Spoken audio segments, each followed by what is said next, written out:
Hey, good morning, everybody. Thanks for tuning in. My name is Philip Placencia. It's my beautiful co-host and wife, Soleil.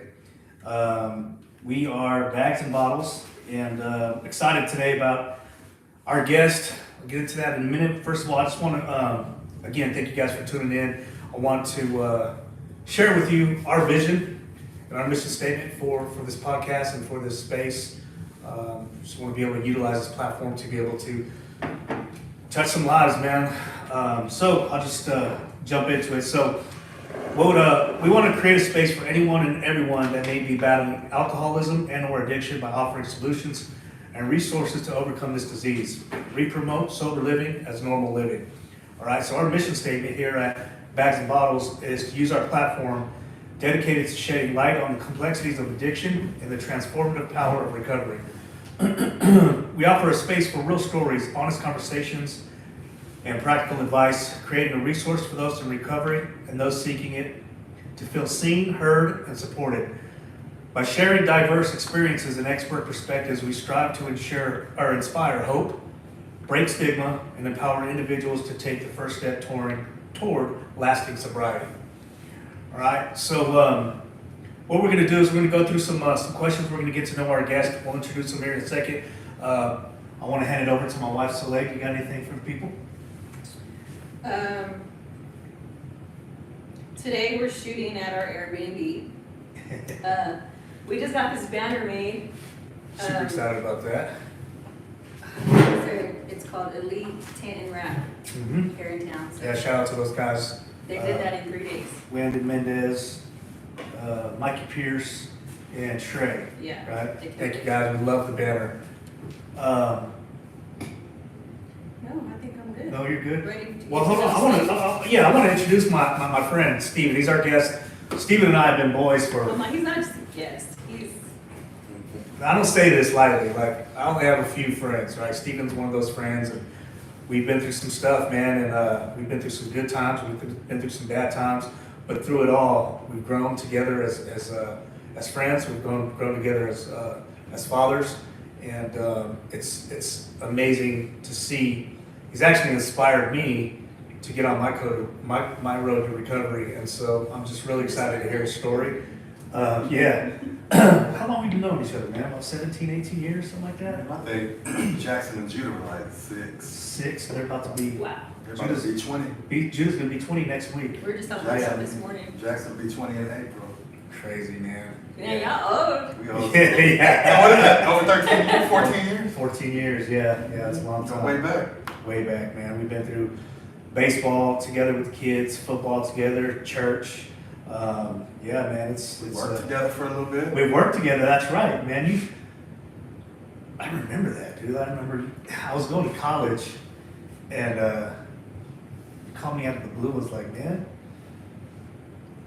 At like 5 o'clock in the morning. Yeah, I think I was Like 5 o'clock in the I think I was on the morning. toilet still. I woke up and I just felt like God put First something of all, on my why were heart. y'all up that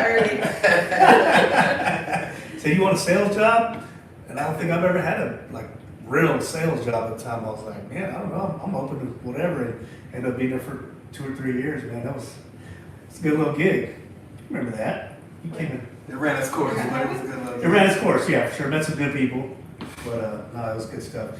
Anyways, man, enough about us. We want to talk about you. Man, I'm just gonna let you introduce yourself. I know you shot us a bio, but go ahead and introduce yourself to everybody. Let everybody know who you are, what you do. Yeah, man, my name's Stephen Stone.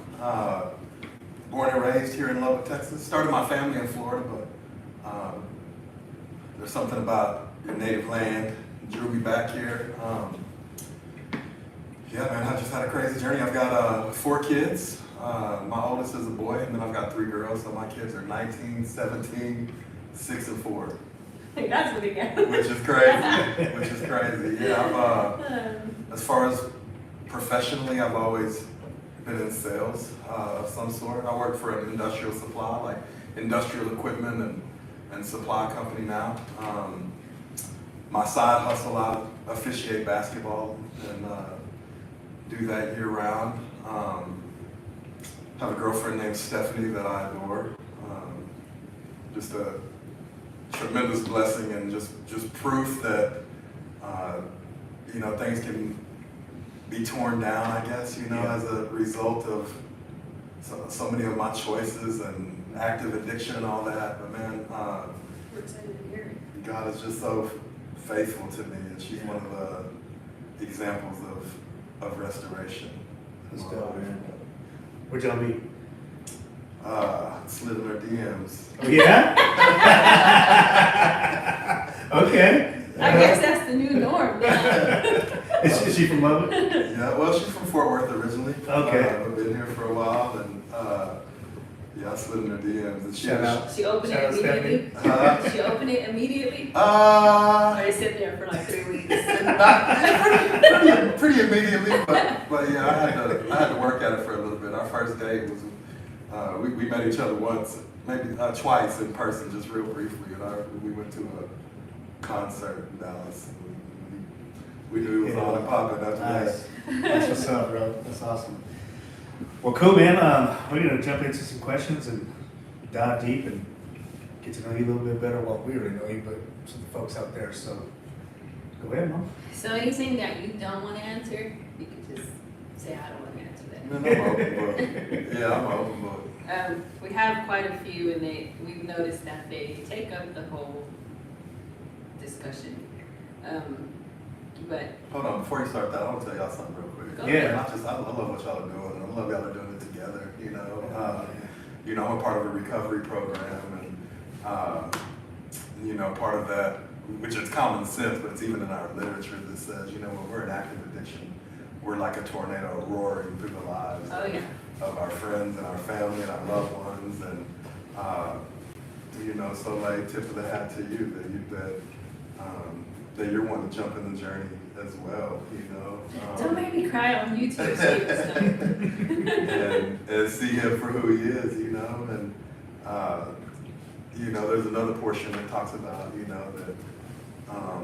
that we become neurotic, and so our friends and family become neurotic as well, and our being in addiction and alcoholism, it affects our family and people that love us and care about us. And so, man, I just want to give you some love and give you a shout out. Thank you. That you're willing to, not just willing, but like happy to join in and jump in the process and be a part of a solution. So I just wanted you to know that. She's been amazing, man. To say the least. Yeah. Thanks, brother. We appreciate that. Yeah. I'm gonna have my own show soon. It's gonna Episode? be good. Yeah. So we're gonna go ahead and introduce the spouses or friends, because we need. I love what we're doing, like the setup we have, but we talk to more people in recovery that fought addiction, and we don't talk to enough people that were standing by you through addiction. And I feel like those are two different mudslides. Oh, for And sure. I think it's important for people to know, you're not by yourself, I guess, because it fucking sucks. Well, we have to recover, but y'all have to recover as well, and there are groups that are recovery Yeah. for family, and a lot of times the family always thinks, well, shit, if they could just get their shit straight, Yeah, it's straight out for us, and Yeah. that's really just not the I've case because I've realized that it's not just pointing fingers, like you're an alcoholic, you're a drug addict. It's more like it's a disease. You're sick, and what happens if you get a cold or a flu? It's not the same thing, but you need help. You know what I mean? So there's a lot of similarities though. Yeah. It's not the same thing. it's not the same. The consequences and the Are not collateral the same. damage and stuff like that is different, Yeah. but at its core, You're sick. it's Yeah. sickness and So, and you can't just wake up and be like, oh, I feel better. That shit tears you up from the inside out. So I just think it's important for us to go both ways. What I didn't realize is that alcoholism or addiction. What I didn't realize, I was sick with alcoholism before I ever took a drink. There was something that was wired within me that was broken from the time that. Before alcohol was the thing that set the flame to it. Yeah. But I was restless, irritable, and discontent from my earliest memories, you know. I needed a drink when I was 5 years old, you know. I needed something to take the edge off, you know. I mean, as a little kid. So, anyway.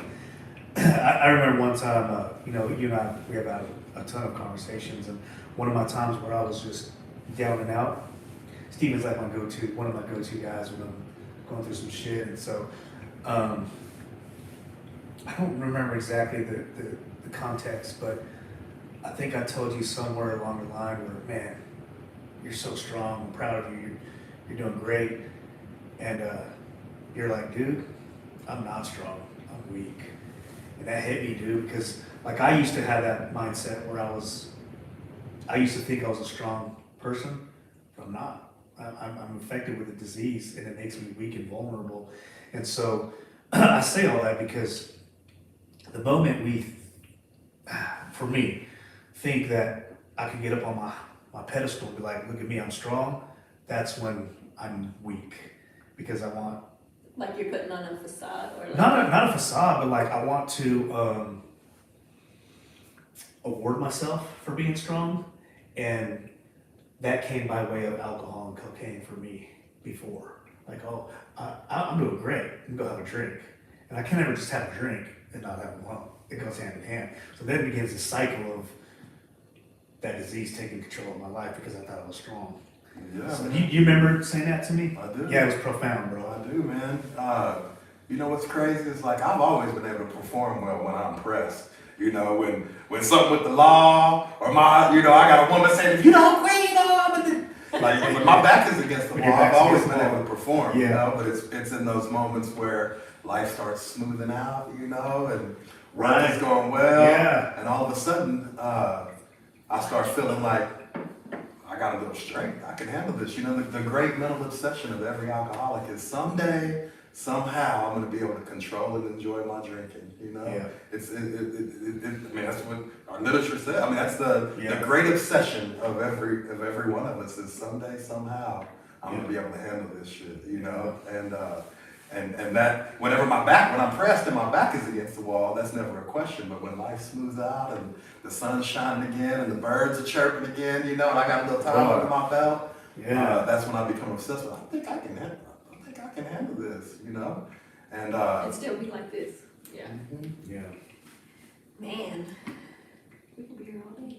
Well, come on. Okay, so I'm We haven't gonna. even gotten to the questions So there's yet. like 1, 2, 3, 4, 5. There's 6 like little Categories. categories. Yeah. So I'm only gonna weave out a couple questions each.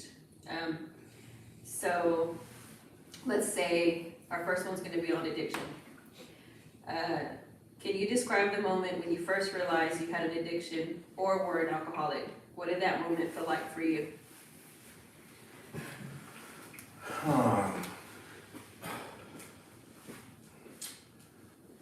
Man, we might need to jump to another one because I don't feel like I've ever really been able to pinpoint the moment that That it became a problem? it was always a problem. You know, I had my first drink when I was 15 and drank to blackout, you know? I mean, that's the only thing that I knew was, I never drank for taste, I drank for the effect that it produced, you know? Taste testing. What's that? Testing. But, you know, the moment that I realized I had a problem, I mean, I would say, I don't know, I was first introduced to sobriety Thanksgiving Day 2002, and had been a heavy drinker and then got spun on, I mean, it's funny, like a recovery or like a treatment question or a rehab question is like, what's your drug of choice? And Mom was like, well, what do you got?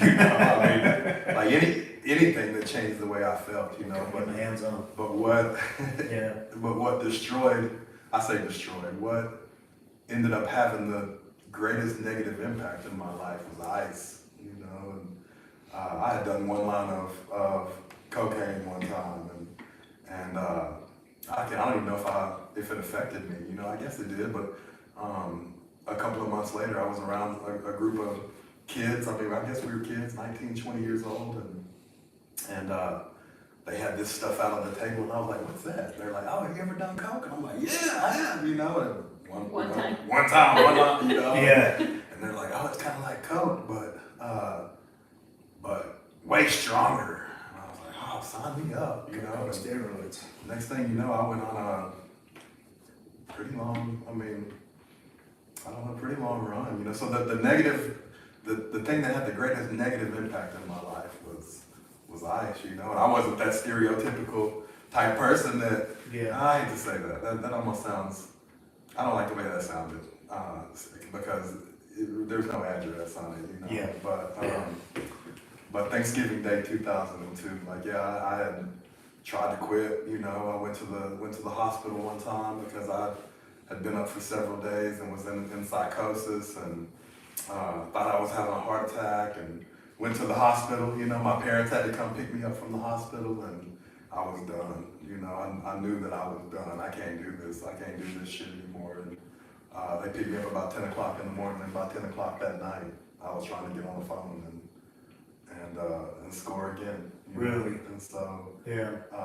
and it was about a month after that I went to my first recovery meeting, and that was Thanksgiving Day 2002. Dang. So hold on. I want to jump into that a little bit more. The morning, or when you were at the hospital or the treatment center, you said you thought you were having a heart attack or whatever.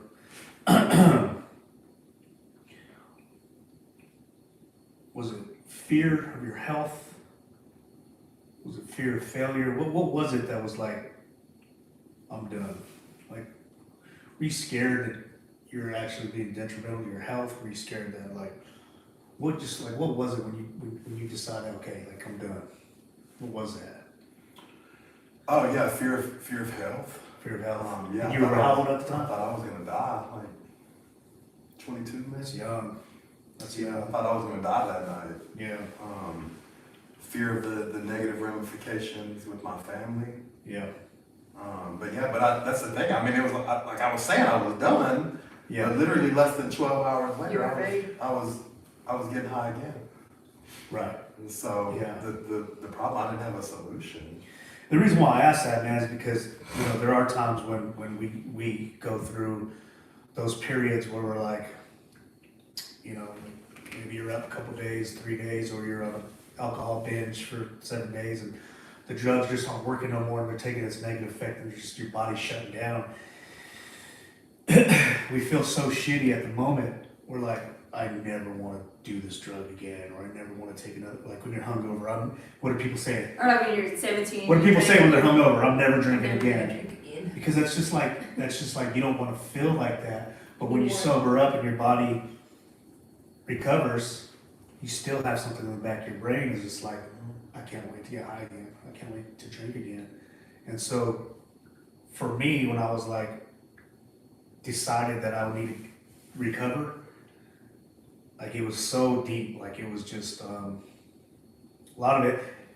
I don't mean to have this be about me, but for me, I was just like, I'm an old man now. I'm 46 years old, and I could die my next time I do a little bump. I might have something wrong in it, you know, or I could die from alcoholism. So those things were being real, and I was like, I have a little girl, I have a beautiful wife, I have a family, I have sons. Like, I'm tired of being tired. Does that make any sense at all? Yeah, 100%. You know, one of my favorite recovery speakers that I listen to, he always says that he knows that's when a person is ready. You know, all the people that he's sponsored and mentored, that he knows that's when the person is really ready, is when they say, I'm tired. Yeah. Can't do it anymore, I'm tired. Yeah. Okay, I'm sorry. Go ahead. We'll go sit with PJ. No, I'm just kidding.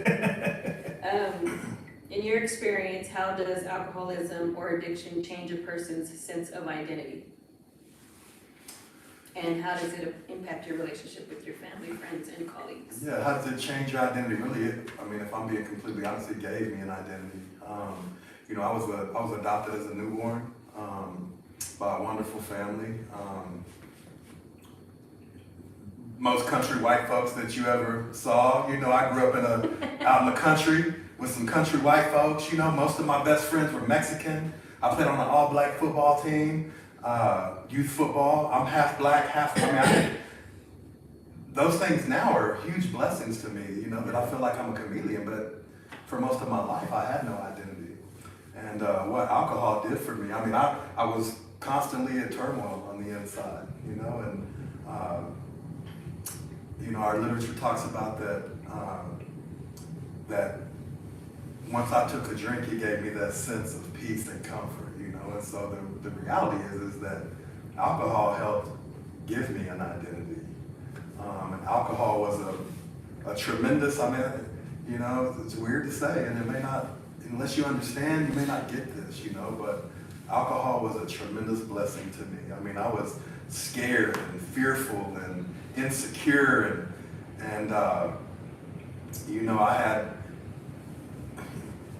may go back to our literature of my recovery program, but it talks about, you know, I was like a stage actor. We had all these different characters, you know, and I had so many different characters, and the older I got, the more I hated myself, because I had no identity. I hated myself, and so the more I hated myself, the more important it came to me, or it became to me, that you like me, and so I was willing to do anything to make you guys like me, you know, and because I had no identity, and then I took a drink, and all of a sudden all those fears and that concern, it's like was gone. It was all gone. Like the real me could come out and play, you know, and it worked for a while until it didn't, you know, it became a problem.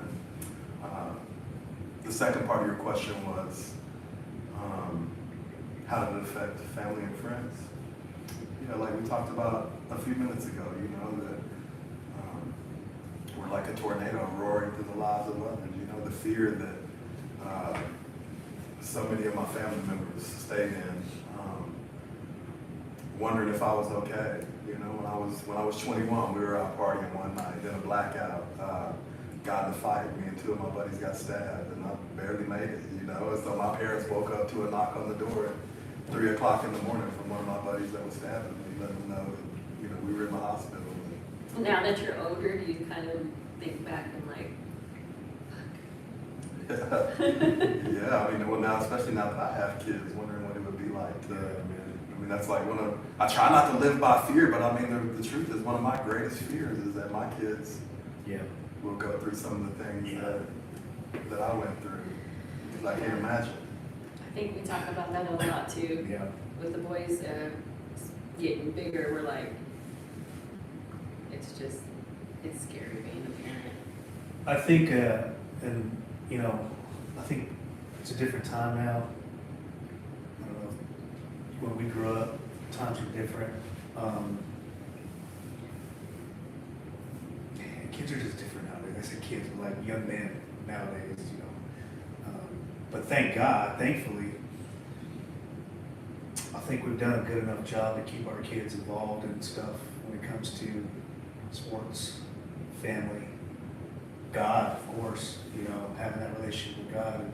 And, it's just, thankfully, they haven't gone down the road that we've gone down. Man. Yeah, and then I can put my parents through hell. We're always on them too, like, how are you? Are you okay? I think as parents growing up in the environments that we grew up in, it's important for us to be like, whatever you talk about, let's know.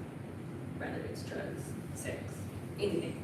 Like, we have to be an open book. We can't be like, you can't be sad. You can't be mad. Yeah. You can't feel that. You're not supposed to feel that, or so. Yeah, I hope that we're a safe place. Yeah. Way. Yeah. But we don't know until they come to us. And It's scary. I don't know if this is really scientific or, but I mean, what I've always heard is that if one parent is an alcoholic or an addict, the kid has a 50% chance of being an alcoholic and addict. And both parents are, there's an 80% chance. Wow. So what I've learned is that, you know, 1 out of every 10 of us, because the truth is, this is a medical, a lot of people don't understand this is a medical condition. Mm-hmm. You know, it's not that I had, you know, no willpower. It's not that I was strong or that I wasn't strong. It's that my body processes alcohol differently than other people. You know, and there's 1 out of 10 of us that are like that. You know, and so that was really freeing for me to realize that I just wasn't some broken, jacked up individual. That there was science. And it's like my body burns alcohol differently. You know, I mean, you know, when I take a drink of alcohol, it activates what is called the phenomenon of craving. You know, I mean, I have an allergy in my mind that whenever I take a drink, all I can think about is the next drink. You know, and so anyway, how did I get there when we talk about our kids? You know, You talked about parents being alcoholics, the percentage rate.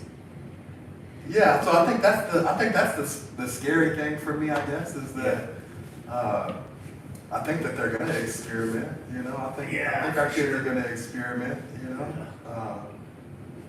I hope their science and their DNA is a little bit different than mine. Yeah. Well, speaking of which, man, you know, we've got 2 young adult boys. You've got 2 young adult kids. Well, how's Zoe? She's a young woman. You should be 18 in a few months. Yeah. See, so at what? And I asked this, man, because I actually haven't sat down with my kids yet and told them about my recovery and what I'm doing and stuff like that. So I guess what I'm asking is, what kind of advice would you have for someone like myself or anybody else out there? First of all, when would you have that conversation? And then, like, how much do you let them know about what you're going through?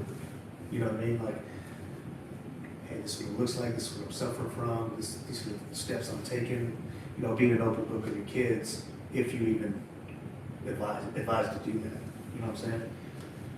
Yeah, I think that I would say in most circumstances, not always, but kids are usually going to know something. You know, I think. They're very in tune, I think. I think they're gonna. I think a lot of times that they'll probably know. You know, but that's not 100%. That's not 100% of the time. But for me, I had some consequences from life choices that were pretty public. You know, and they knew. And they knew, yeah. And so, but Kids are resilient, bro. Like, if you just talk to them and let them know that you're still a real person But do you think and a dad and you love them, Do you they think don't it love you. makes a difference if you tell them the truth instead of not telling them the truth? Like, I wonder if we need some kids in here. No, I'm just kidding. But we go into the house and I always say, like, we gotta keep it 100 with the kids. You just have to. They need to know that we don't have our shit together all the time. Yeah.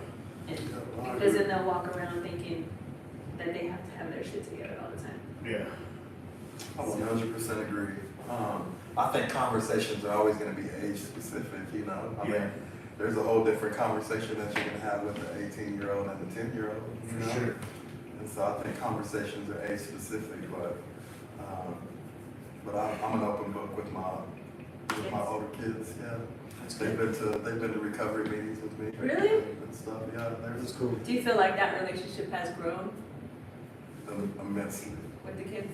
Yeah, the fruit of those conversations and being authentic and transparent with them. See, I think that's the most important. Yeah, that's great. That's good to know.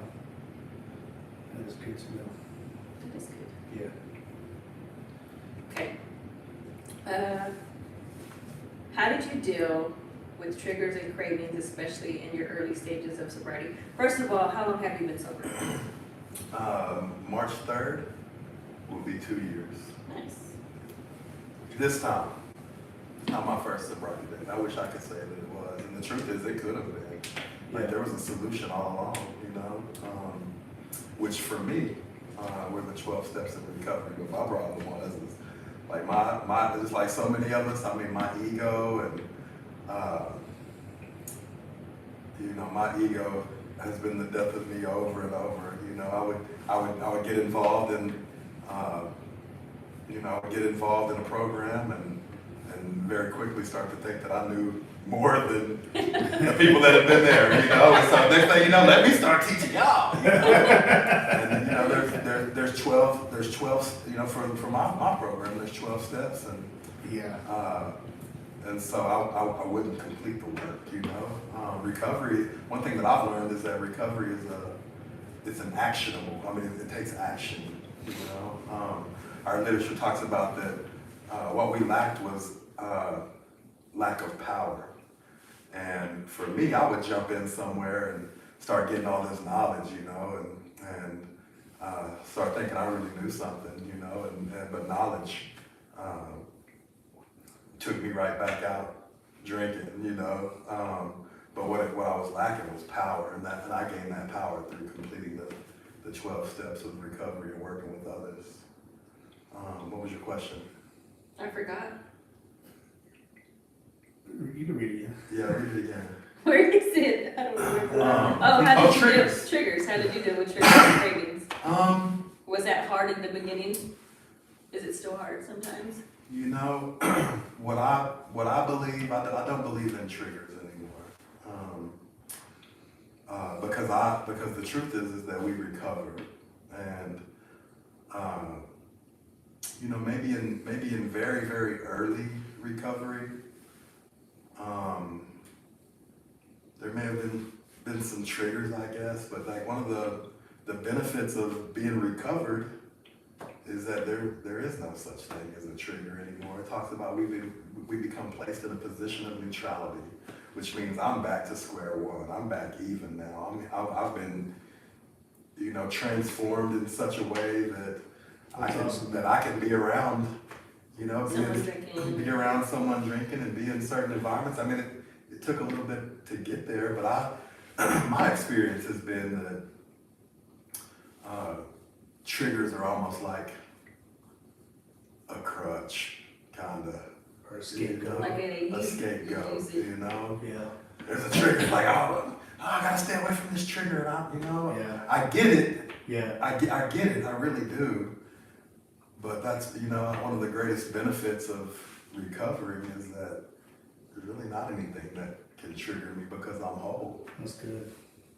How important is it to have a support system while going through sobriety or recovery, if any? Yeah, imperative. Yeah, there's no replacing community, you know. So I talked about not really having an identity and all that, you know. The first time I walked in the doors of a recovery meeting, because if you go through something like we go through, like there's so much feeling of like nobody understands, nobody gets this. It's so complex. But then I walk in the doors of an AA meeting for the first time and find out like, oh, I'm not all that complex, you know, that there is a whole group of people who are just like me, understand me, get me, welcome and love me, accept me for who I am. And so, yeah, I believe that there's no supplement for community. Is that one of your biggest support systems, is the group? Yeah, it is. It becomes your extended family. You know, there's relationships that you're going to build, and you know, everybody has some kind of community. Whether it's like, hey, I'm gonna be involved at church. How did you find an serve. AA group? How did I? Yeah, like how, was it more word of mouth? Was it a research? Stephen. So Stephen was, you know, I think it was maybe a year and a half ago or whatever.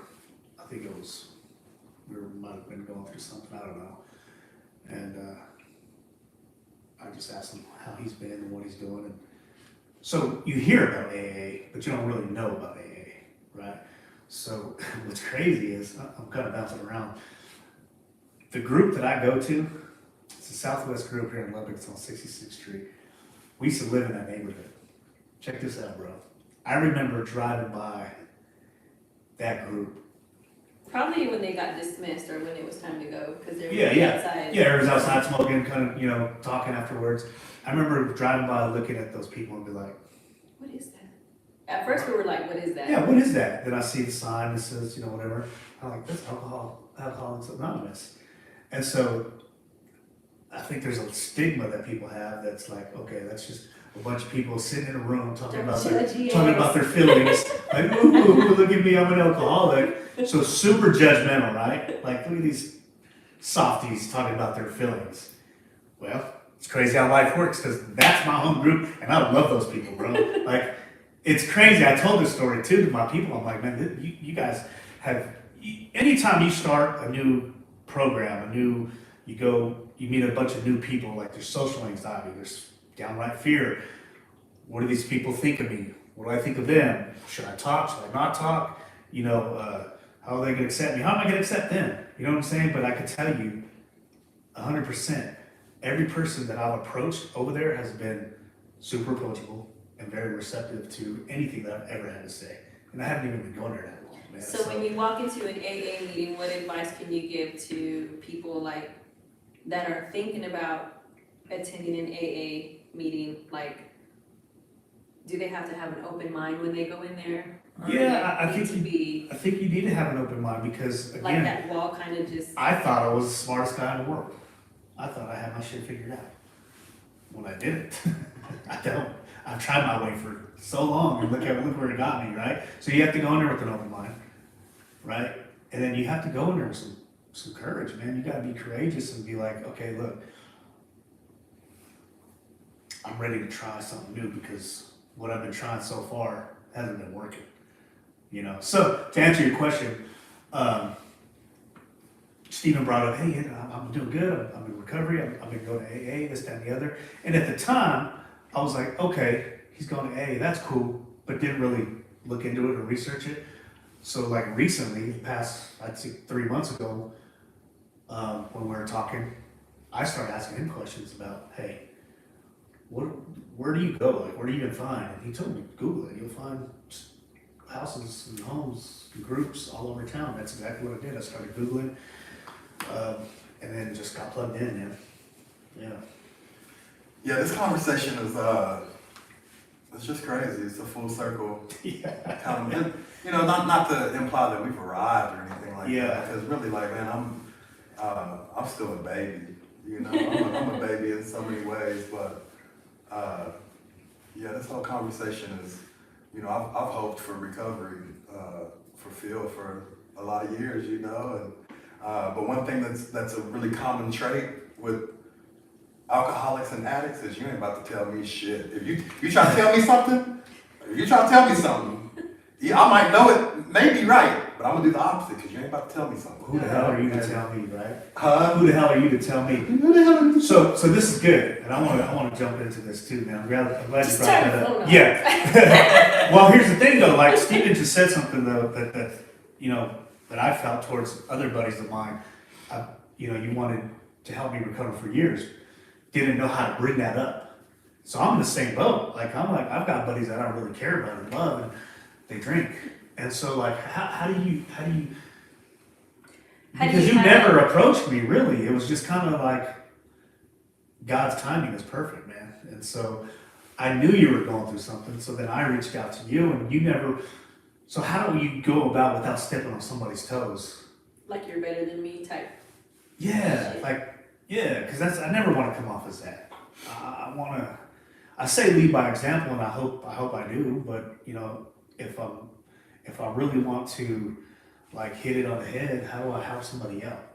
Well, man, that's really $1 million question. Because we are about attraction rather than promotion. And so there needs to be something about our life going on, that attracts someone. And so the reality is like, in mine and your circumstance, I just kind of played it by ear, I guess, a little bit. I remember you. I mean, you told me, back that time 1.5 years ago, or however long ago it was, I felt like at that point that you were really close to taking a step. But there was also some denial going on as well, because I remember you saying, yeah, I'm not an alcoholic or an addict, I'm not a, I need to quit, and that told me right there that it really, because you can't tell someone that they're an alcoholic or an addict. Yes. You can't. Yes. And so that told me right there that the conversation didn't need to happen and life needed to continue to play itself out for a little bit, you know. That, I mean, I threw out, hey man,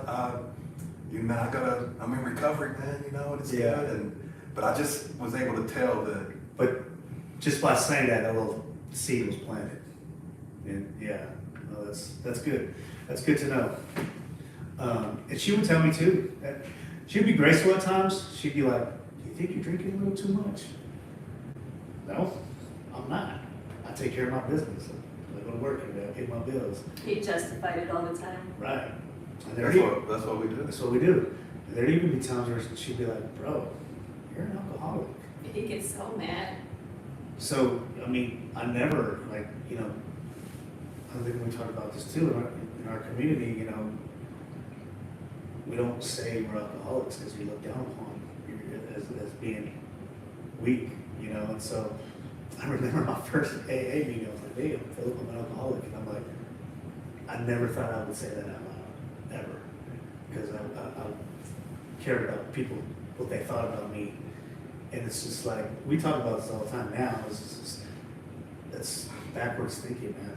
It's so far from the truth. It's okay to admit that you're an alcoholic. It's okay. I would find like Fireball bottles everywhere, and he'd be like, "Oh, that's old," and I'm like, "Bro, I was just in there."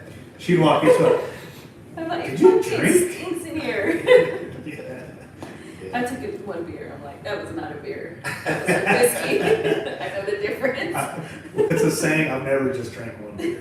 I'm like, and then I think after a while, the line just gets, you're like, I don't know. That's on a whole nother chapter that we'll get into. All right. Let's see. What has been the most rewarding part of living a sober life now? That's easy for me. Just being at peace with myself. You know, I haven't. I mean, my whole life I've been in turmoil inside. Like I came across, and it was one of those. It was one of those characters, you know, one of those faces that I tried to put on. I mean, there was times I was a bully, and I was your stereotypical jock and athlete, you know, and I fought. But it was just all a mask, man, because I was just afraid on the inside. Like, I lived so much of my life in fear and worry and, regret from the past, worry about the future, you know. And so much so that, I'm going to bounce around you real quick, you know, because your question earlier when we were talking about, you said something about mental health and stuff like that. I was about to ask you, like, how now? Like, how do you do it now? Because I know as an alcoholic or an addict, that's your escape route. Like when you don't want to feel or cope. Now that you're sober, how has that changed? Well, just like on the mental aspect, so many of us come in and think we have mental problems, and some do, you know, but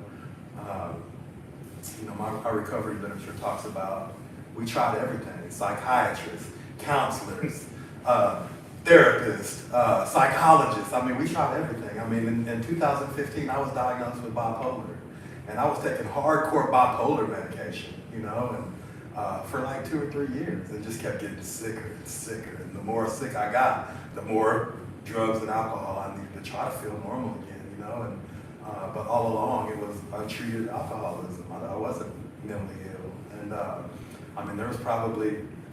I don't know exactly what it was, but it feels like 4 or 5 years I was on depression medication, anxiety medication. I had to take a medication to sleep. And Just medication. And I worked the 12 steps of recovery, and I don't have anxiety. I'm not anxious about anything. I'm not depressed. That's great. One of the promises of recovery is that we will be happy, joyous, and free. And that's what I experienced. I sleep like a baby. And all along, it wasn't mental illness for me. It was untreated alcoholism. And not just the substance. It was like the ism, the inside. Like it's a 3-part disease. It's spiritual, mental, and physical.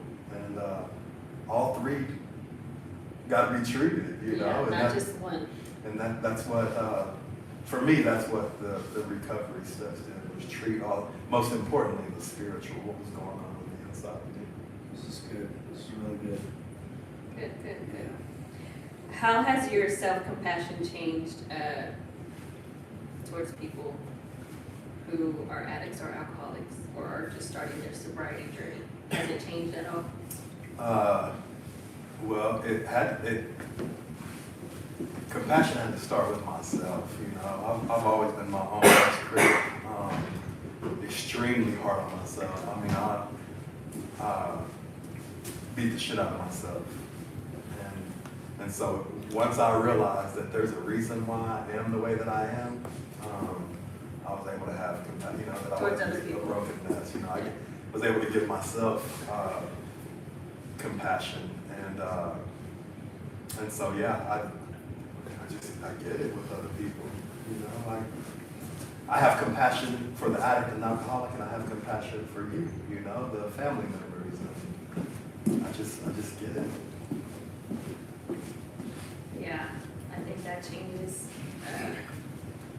when you see it firsthand, because I know it definitely changed for me to witness detox and witness going through recovery, and it's definitely lightened up some things where I can't be close-minded to it, I guess. What have you learned about yourself since becoming sober that you didn't know before? What have I learned about myself?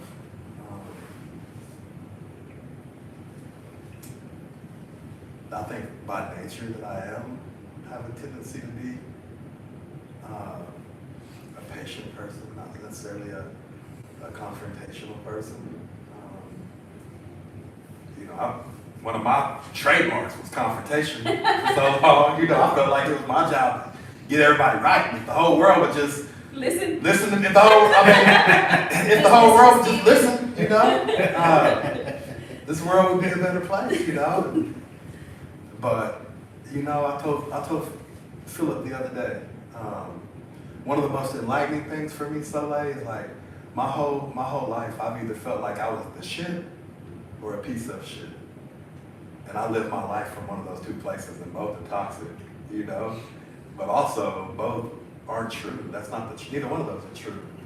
And the truth is I'm just a dude, man. Like I'm just a dude. And like for so long, that was scary for me to think about, because I had to be somebody, you know? People need to know me. I need to be somebody. And like one of the most freeing things that I've realized is like, man, I'm just a dude. Like I ain't either one of those. Yeah. Let's see. We got last two, so let's just take two of them off. What message do you have? What message do you hope to convey to those who still may be struggling with addiction and thinking that they can't recover?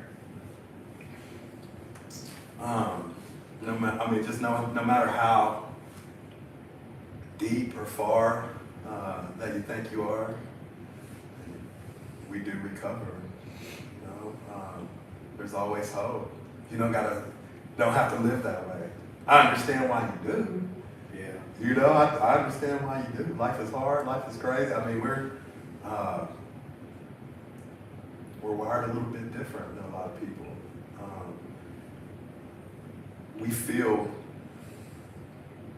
I feel like we feel much deeper than some. We hurt much deeper than some. We're very emotional. Super emotional. Super sensitive. No. Judgy much? See what I mean? So that, I mean, that's I don't know. That's such a hard one. You know, what message to those still suffering that, like, I see you and I get it, and I completely understand. And it all sounds cliche, but Yeah. like you're not alone. Yeah. You don't have to take another drink Yeah. or smoke anything else. You don't have to. I understand why you do, but you don't have to. There's a solution. Man, this is some good stuff. The last one, this always seems to take people back. If you could go back and give your past self one piece of advice during your active addiction, what would that be?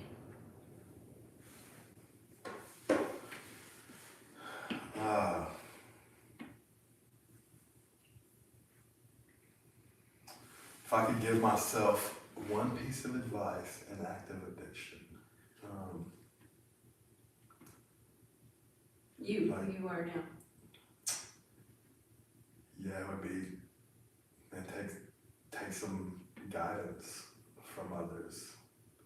You know, I mean, I don't know, that kind of sounds corny a little bit, but I mean, I walked in, it's like I would ask for help, already feeling like I knew all the answers that I needed for the help, you know what I mean? It's like, you couldn't tell me anything, really, you know, and so, that's a tough question, Soleil. That is a good one though, you know, makes you think. What would you give Me, man, for me, I would say, shut it down. I mean, my brain. As much as you yelled out to the kids, shut it down. Yeah, shut it down because, again, like you, I feel like I've always had to try to navigate my own way through life, no matter if it was trying to find a career, even now, being a business owner, going through a divorce, trying to recover. Like, I always feel like I need to figure that out. And my brain just goes a million different ways. So what I would tell myself is like, shut that shit down and let someone who's actually been through what you've been through guide you. Because you don't have it all figured out. And it's okay. I know men, we shoulder a lot, and we think that's, you know, our mentality, we gotta figure this out, because I'm a man, right? Like, I'm gonna figure this out, nobody's gonna do it for me. It's all right, man. It's okay to get some guidance, it's okay to have a mentor, it's okay to have a coach, it's okay to have a sponsor, it's okay to have a teacher, a friend, a community to help you with whatever you're going through. That would be my advice, I guess. That's good. Yeah. Another one I think would be, don't take yourself so seriously. Yeah. So let me ask you, Mm-mm. what would you, so this is kind of alcohol and addiction, you know, so even though you're kind of in a different perspective, what would the Soleil now tell, or what advice would you give to the Soleil 6 months ago in dealing with, Yeah, that's good.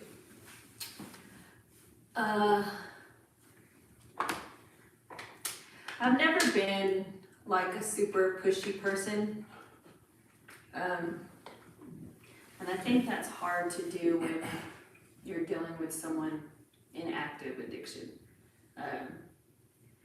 Because I'm also to where I want to be level-headed, I guess, and understanding. But I feel like I should have pushed harder and maybe left. But I don't even think leaving someone while they're in addiction is a good idea either, because you don't ever know which way they're going to spin out of. But I think 6 months ago I should have put myself first instead of thinking about how he's going to feel, if that makes any sense at all. Because I think as the wife or spouse or kids, carrying that baggage, the weight that you have, that's not my job. And I know that now, instead of me back then. Like days where he was hungover or he couldn't function. So the thing about, from my eyes, the way I see alcoholism is you're not clear-minded. And I feel like as a man, you're so powerful when you're clear-minded. There's so much clarity. And instead of me making excuses for that, I should have gave him an ultimatum. Like, instead of me thinking, oh, he, you know, like I was like, you need to sleep, you don't feel good, I let him sleep. But to him, that was like me letting it go, or him getting away with it. Hmm. So I think 6 months ago, I should have been like, Seek out. get your ass up and do something. If I gotta be up, you gotta be up.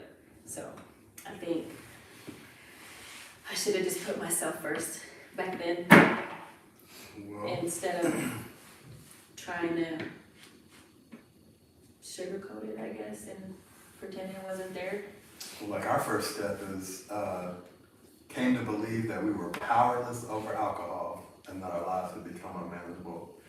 Same, I mean, it's from a family perspective, like these steps work in just every area of life. I mean, I got some work shit going on right now, you know, and it's like, I work the steps on them. I'm powerless over this situation at work. I've got to surrender it, you know? And Yeah. so from your perspective also, like, you were powerless over Yeah. his, you know, you were powerless over him. And anyway, I was just curious what your thoughts were.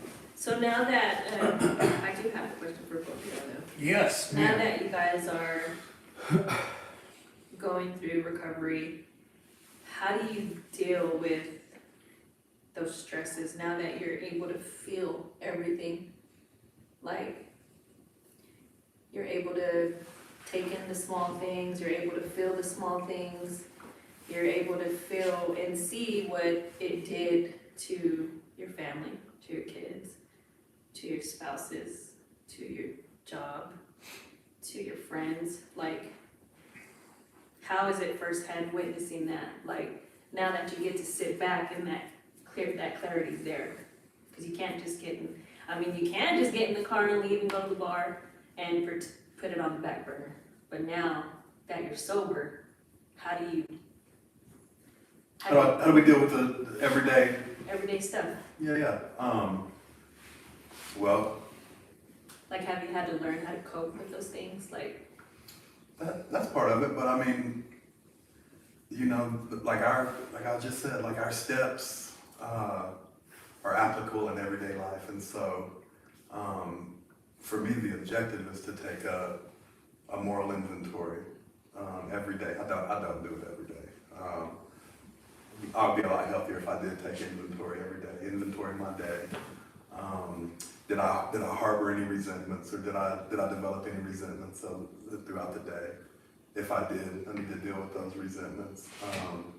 I think one of the biggest things is when I'm wrong, like I need to promptly admit it and make an amends to anyone that I've wronged or any situation that I've wronged, and try to do that on a daily basis. And but as far as like just dealing with, I mean, there's not, compared to the stresses and anxieties of, you know what, of like active addiction. I mean, I guess like every now and then I have some stresses come up, but I mean, it's nothing. I mean, Not that it's not nothing, but it's... everything just kind of feels, and everything revolves around sobriety for me. In sobriety, life is manageable, but for me, one of the most important things is just whenever I'm wrong, like just promptly admitting that I'm wrong and making amends where I need to. Yeah, I think,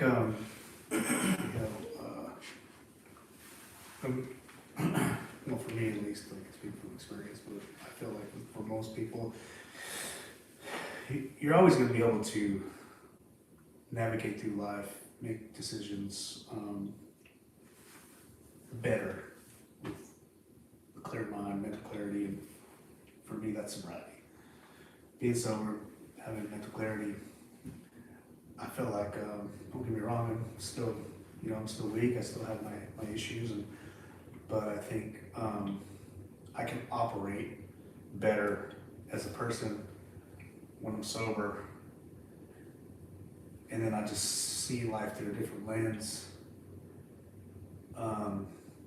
because I am sober. I'm not, my judgment's not off, but again, like the most important thing that our recovery program for me has been my relationship with God. I grew up in church, and Stephen too. I mean, we've had these conversations where it's when you grow up in church, it's church is church. And it's almost kind of like, for me, it felt forced. And so, is that Paul? I heard a car. Yeah. Would you mind letting me in? So there's condemnation, like, well, kind of like the holy or art thou, however that goes. Like, if you're a bad person, you're going to hell. Being in this program has actually shifted my whole just relationship with God. And I don't expect anybody to understand what that is, but it's just like, my thing is like, there's not one person, there's not two people in this world that can have the same relationship with God the way I do. Everybody's gonna have their own relationship with God, and that's okay. Which before it was like, no, you need to have a relationship like I have a relationship with God. Does that make sense, man? Mm-hmm. Yeah, so it's just God of our own understanding. Yes, man. And so I know Jesus Christ is my personal Savior. That's my God. Okay, so there's no issue there. But I've also known that I don't need to push my relationship, the type of relationship I have with God, I don't need to push that on nobody else. And so having God on my side and seeing things differently, being sober, it's just, there's so much peace about it. So much peace. And so, yeah, the anxieties go away, the fears go away, and again, I just have to. It's just releasing stuff to God and knowing that, having faith that God's going to take care of me as long as I do my part. That's what I got. Good stuff, man. Yeah, man, that was good, but I appreciate you coming on. Shared a lot of good stuff. I took away a bunch of good things from it. I'm sure Soleil did too, coming from her point of view. And so we want to thank you for coming on Bags and Bottles. We want to continue to just reach people and help people. If there's anybody out there that saw this today that will see this whenever, if you ever want to share your experiences, either as an addict, alcoholic, or someone that's been affected by it, that was married or a child of someone that was an alcoholic or addict, we'd love to hear from you, man. Reach out to us. That's basically all we have for today. Steven, you got any last thoughts you want to share with anybody? How was that for you? The experience today? Yeah. That's good. It's always good to just remember. For me, it's just always good to remember where I came from. Because the further away I get from addiction, from active addiction, all the things that God has done for me, sometimes it just becomes more like theoretical, Yeah. And it's like, but I want to remember, I want to remember how, just remember where I was, and it makes me even more thankful for where I am. So yeah, I really appreciate you guys having me on. Absolutely. I love you guys a lot. Love you, man. Yeah. All right, guys, we're done. See you next time on Bags and Bottles.